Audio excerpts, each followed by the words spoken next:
सूचना है, समझ नहीं है तो हम चोरी करते हैं कि नहीं करते हैं? जिस दिन समझ हो जाए चोरी बंद। नहीं, सूचना है कि झूठ बोलना पाप है, यह समझ मेरे मन में आ जाए कि ना झूठ नहीं बोलना चाहिए, तब झूठ बोलना बंद हो जाएगा। जो है हम है। इसलिए थोड़ा सुनिए। क्यों सुनिए? सुनने के पीछे रीजन क्या है? साहब बोल रहे थे 2001 में, 1 या 2 में, टाइम याद नहीं है, लेकिन ऐसा ही मैंने सुना था कभी कि आज व्यक्ति का मन परवल पाशविक प्रवृत्तियों से पीड़ित होकर स्वहित में लगा है। एक एक व्यक्ति अपना पराया के भेदभाव से पीड़ित होकर के अपना हित में लगा है। फलतः समाज टूटने की स्थिति में है। भाई भाई में दुश्मनी, पिता पुत्र में संबंध ठीक ठाक नहीं, पति पत्नी में संबंध ठीक ठाक नहीं, समाज के अन्य लोगों से संबंध ठीक ठाक नहीं। क्यों? अपना फायदा लोग देखने के लिए आ गए। आज व्यक्ति का मन परवल पाशविक प्रवृत्तियों से पीड़ित होकर स्वहित में लगा है। फलतः समाज टूटने की स्थिति में है। आज व्यक्ति के मन को आत्मा के तल पर विकसित करने की आवश्यकता है। आज व्यक्ति के मन को आत्मा के तल पर विकसित करने की आवश्यकता है, ताकि मानव मन संकीर्णताओं से निवृत्ति पा सके। वह संकीर्णता क्या है? छोटा विचार कि मैं देखने में सुंदर हूँ, तुम कुरूप हो, मैं बलवान हूँ, तुम निर्बल हो, मैं धनवान हूँ, तुम गरीब हो, मुझे खूब चर्चा करने के लिए आता है, तुमको कुछ नहीं आता।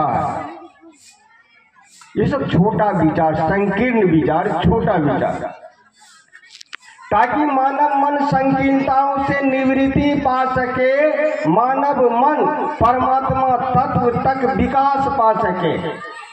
एक एक व्यक्ति का मन परमात्मा तत्व को समझे, वहां तक उनका मन का ऊंचाई पहुंचे, उस ऊंचाई पर उनका मन पहुंचे।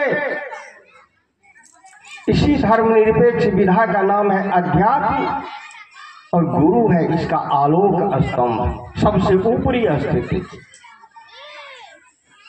गुरु है इसका आलोक स्तंभ। उस आलोक स्तंभ को हम आप अपना गुरु बनाए। उनसे कुछ फायदा लीजिएगा कि नहीं लीजिएगा? लेना चाहिए ना। हमने जाना है, हमने देखा है, अपने जीवन में भी देखा है कि संसार के क्षेत्र में जीने के लिए हम आप जो भी काम करते हैं, अगर महादेव से दया मांग कर करते हैं कि हे महादेव आप मेरे गुरु हैं, मैं आपकी शिष्या हूं, मुझ शिष्या पर दया कर दीजिए, जवाबदेही महादेव का होता है।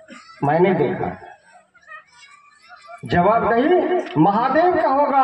वह कौन सा काम कर रहे हैं, क्या कर रहे हैं? अब चोरी कर रहे हैं, अब बेईमानी कर रहे हैं, अब झूठ बोल रहे हैं, महादेव से दया मांगे करिए ना।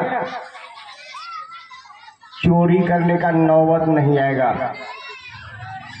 चोरी करने का नौबत नहीं आएगा आपको। मैंने देखा है, जब रात के 12 बजे जब आते थे ना शिव चर्चा करके, तो रास्ते में कुछ लोग ऐसे मिलते थे जो सब बाज, जितना बाज है, दारूबाज, ये बाज, वो बाज, सब कुछ था। कंधे पर और कुछ रहता था, घोड़ा पर चढ़ कर आता था और रास्ता में मिलता था। तो हम लोग एक ही निवेदन करते कि भैया महादेव को गुरु बना लीजिए ना। डरते डरते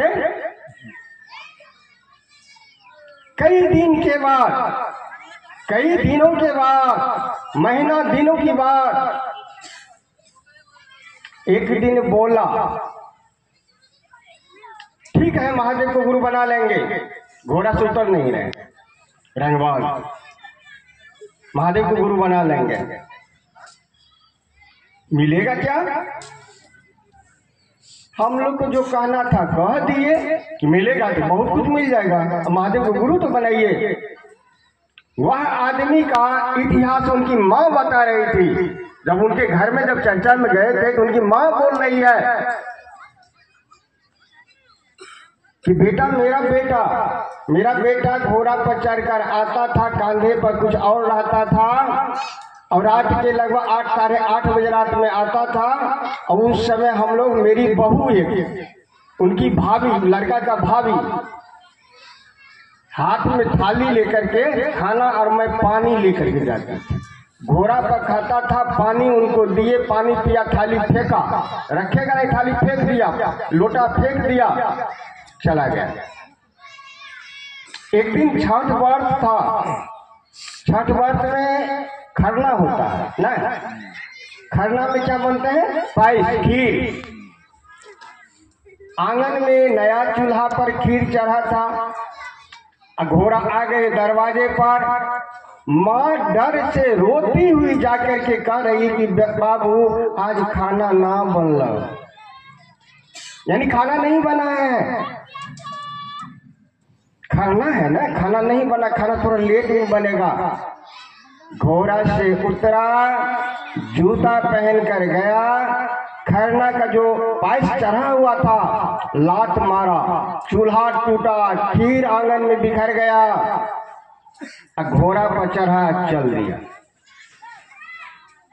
उनकी माँ रो रो करके कह रही थी कि हे छठ माँ, ये बेटा जिस दिन मर जाएगा ना, उस दिन एक स्तूप और करेंगे।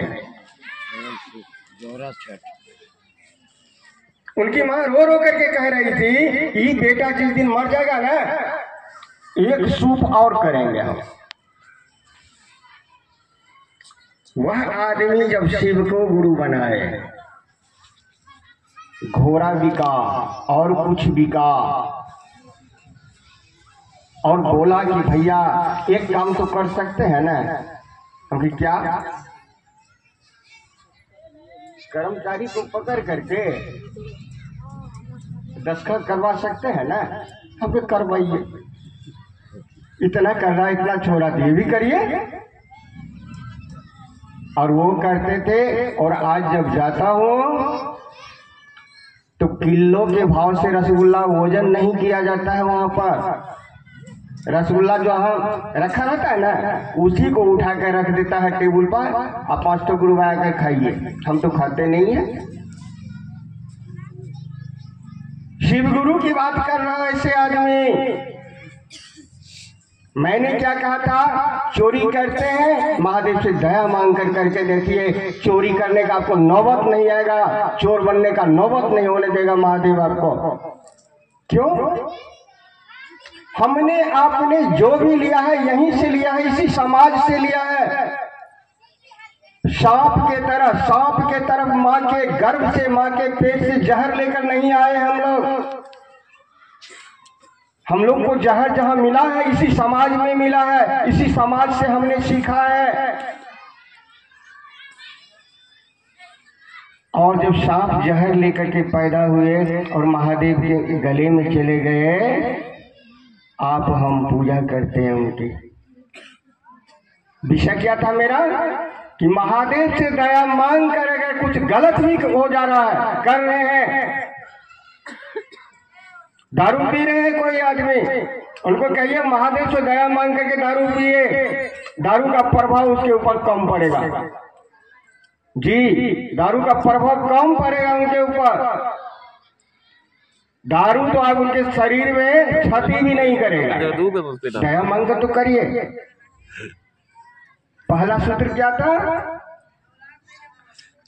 कि अपने गुरु शिव से दया की याचना करना कि हे शिव, आप मेरे गुरु हैं, मैं आपकी शिष्या हूं, मुझ शिष्या पर दया कर दीजिए।